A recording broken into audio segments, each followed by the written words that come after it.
2034 সালের ফুটবল বিশ্বকাপের আয়োজক হতে আগ্রহী মুসলিম দেশ সৌদি আরব।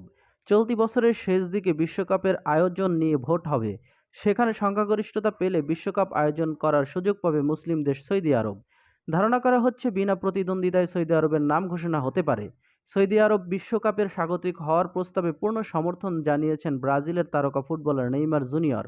আল হিলালের এই ফরোয়ার্ড আশা করছেন, সৌদি আরবে বিশ্বকাপ হলে সেটা হবে সবার জন্য আকর্ষণীয়।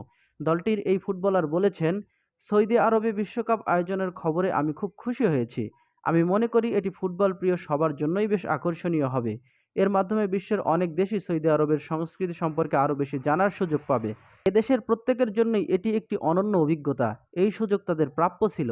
2023 সালের আগস্টে ফরাসি ফুটবল ক্লাব পিএসজি থেকে সৌদি পেশাদার লিগের জায়ান্ট আল হিলালে যোগ দেন নেইমার। সৌদি প্রো লিগে এরই মধ্যে 3টি ম্যাচ খেলেছেন 32 বছর বয়সী এই ফুটবলার। চোটের কারণে 2023 সালের অক্টোবর থেকে মাঠের বাইরে তিনি। 48টি দল নিয়ে 2034 সালের নভেম্বর-ডিসেম্বরে ফুটবল বিশ্বকাপ আয়োজনের কথা রয়েছে।